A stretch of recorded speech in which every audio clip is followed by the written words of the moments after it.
Habang papalapit ang pagtatapos ng unang season ng Kumusta, mas lalo pang tumitindi ang emosyon ng mga manonood. Ang programang nagsimula bilang isang simpleng cultural exchange project ay unti-unting naging isa sa mga pinaka-pinag-uusapang reality variety shows ngayong taon. Sa loob ng ilang linggo, nasaksihan ng publiko kung paano nagsikap ang Korean at Filipino cast na magpatakbo ng isang Filipino pop-up restaurant sa Seoul, South Korea. Ang bawat araw ay may bagong hamon, bagong pagkakamali at bagong tagumpay na sama-sama nilang hinarap.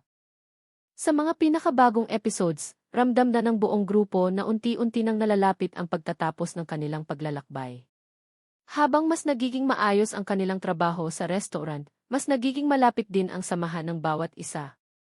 Kung noong mga unang araw ay nag-adjust pa sila sa isa't isa at sa bagong kapaligiran, ngayon ay makikita na ang natural nilang teamwork at pagkakaibigan. Hindi na kailangang magsalita ng marami dahil tila kabisado na nila ang kilos at paraan ng pagtutulungan ng bawat miyembro. Isa sa mga pinakamalaking dahilan kung bakit naging matagumpay ang programa ay ang paglahok ni Ji Chang-wook. Sa simula pa lamang, maraming viewers ang nanood dahil sa kanyang kasikatan bilang isa sa mga nangungunang Korean actors. Ngunit habang tumatakbo ang programa, mas nakilala ng publiko ang kanyang totoong personalidad. Nakita ng mga manonood ang kanyang pagiging mapagkumbaba, masipag at handang sumubok ng mga bagong karanasan. Hindi siya nag-atubiling tumulong sa kusina, magsilbi sa mga customer at matuto tungkol sa kulturang Pilipino. Kasabay nito, naging malaking bahagi rin ng programa ang mga espesyal na bisita. Isa sa mga pinaka-inaabangang guest ay si Soo In-guk na nagbigay ng panibagong sigla sa restaurant. Ang kanyang pagdating ay ikinatuwa hindi lamang ng cast, kundi maging ng mga viewers na matagal nang gustong makita siyang makasama sa ganitong klaseng programa. Naging mas masaya ang atmosphere habang nakikihalubilo siya sa buong grupo at nakikibahagi sa kanilang mga gawain.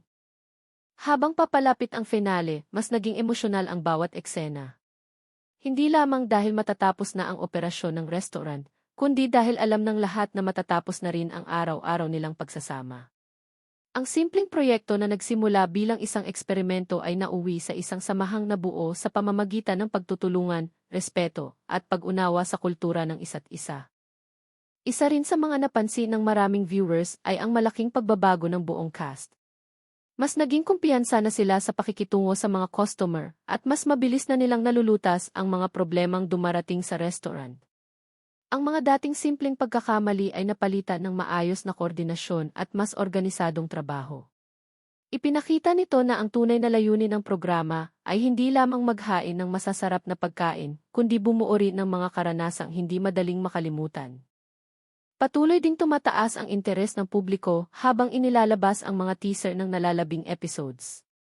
Marami ang nagtatanong kung ano ang magiging huling hamon ng grupo at kung paano nila tatapusin ang kanilang misyon na ipakilala ang lutuing Pilipino sa South Korea. Ang bawat preview ay nagdaragdag ng excitement dahil ipinapakita nitong mas magiging emosyonal ang mga susunod na bahagi ng programa. Habang dumarami ang mga viewers at lumalawak ang usapan tungkol sa Kumusta, nagsimula na rin ang mga pag-uusap tungkol sa posibilidad ng panibagong season.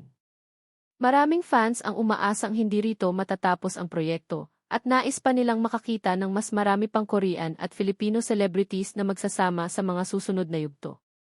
Dahil sa magandang pagtanggap ng publiko, nananatiling mataas ang pag-asa ng marami na magpapatuloy pa ang konsepto ng programa sa hinaharap.